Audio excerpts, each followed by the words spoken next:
Hey everybody, welcome to another edition of Fridays from the Farm with Farmer Chris. Today I'm out here in the greenhouse to talk to you about soil fertility. And you can see behind me that these tomatoes have grown up really nicely.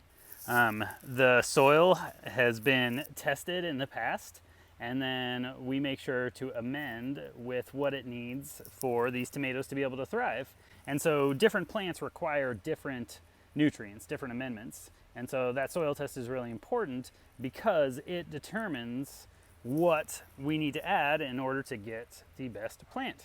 And so it's something that you have to be thoughtful about in terms of what you're doing at home and in your own work. What are you amending your soil with? It's kind of a counter idea in that everything positive we put in the soil obviously is going to get taken up. But if we put something into the soil that this plant doesn't need or is a detriment to this plant, that is going to be apparent in the fruit.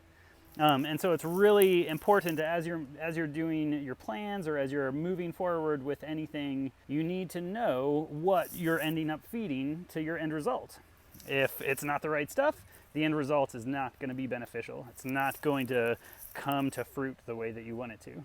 And so it's really important to be thoughtful about what you're putting in your soil, because that's what is going to get fed and that is what is going to be shown in your final plant. We really appreciate you all being with us this week, and stick around for more Keeping Up with the Coop, Curious Corner, and Jokes with Robin. Y'all take care.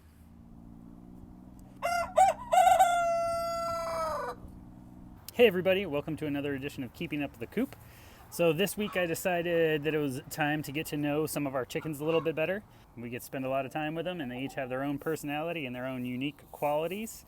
But they spend a lot of time together too, so they have some similarities as well.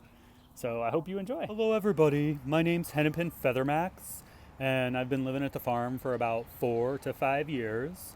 I really like it here. One of my favorite things to do is to run out in the grass and find worms. My greatest achievement on the farm is one day I laid 2 eggs. Two eggs. I came from a tiny egg. Yes, one just like that. A tiny egg. It was pretty hot the whole time. Hey everybody, my name's Brunhilde Waddlewalk, and I've been living on the farm near on 6 years. My favorite thing to do is pretty much what I'm doing right now, which is just sit around. It's just easier for me to just sit here, and if a bug crawls close to me, then I love to eat it. That's probably, one of my favorite hobbies is bug eating. The greatest achievement that I've ever had was that I actually laid an egg last week. And then where I'm from, there's an egg just like this. I decided to pop on out, and I've been happy ever since. You guys pretty much know me. I'm Crow Fancy Feathers, aka Rainbow Diamond. Pretty much I've been here on the farm for, probably 3, maybe 4 years. I really like it here. I'm pretty close with the farmer. My greatest achievement that I've been featured in all 11 episodes of a small YouTube video series called Fridays from the Farm. You might have heard of it. I think that Robin's pretty funny most of the time. I really enjoy scratching in the dirt. I enjoy looking for bugs, and I enjoy eating them. Where was I born? Oh yeah, well, I came from an egg, but then decided it was time for me to break out into the world, and here I am, years later.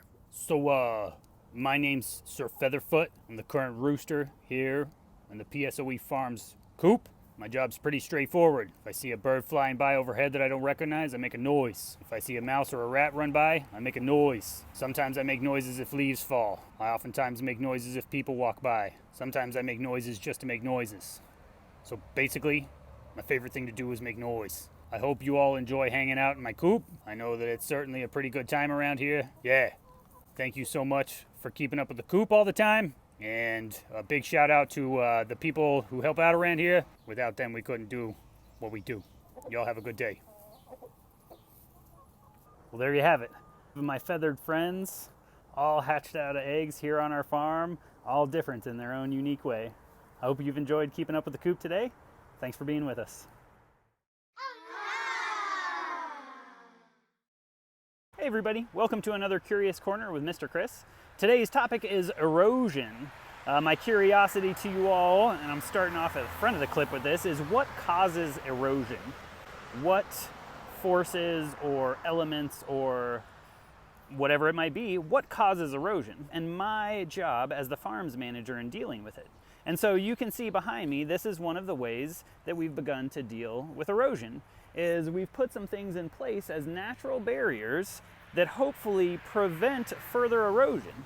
You can't really tell that it's happening until you see it. So this is a great example. We've got lots of leaves right here. There's this little channel that you can see, and then up at the top you can see the barriers. I'm moving my hand funny on the video.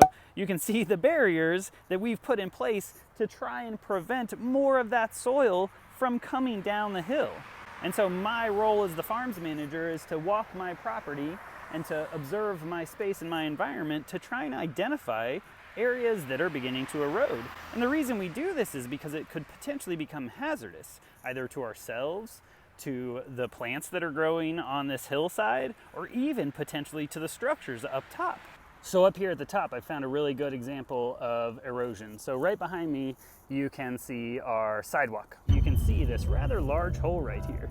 And that is a sign of erosion well underneath the soil layer that I'm stepping on.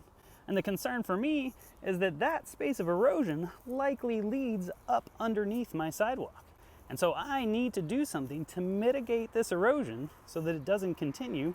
You see here another prime example of erosion that is having a detrimental impact on the life around it. Unfortunately, due to erosion, its root structure is becoming exposed, similar to the small tree beside it. If it continues, then this tree is potentially going to become imbalanced and poses a risk to everything around it. Something that's super important in being curious is also to try and find a solution, to try and find an answer to your curiosity. And then in the case of erosion, to try and find a solution to prevent things from eroding. Even the smallest plants can have a pretty big impact on the way that all of these pieces of soil move. It's important to see that even the tiniest action in a big system can sometimes have a lasting impact. So we really appreciate you all being with us, and I hope you stay curious.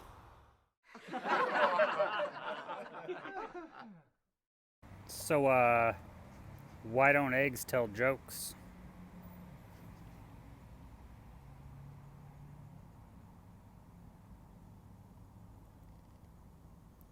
Because they'd crack up.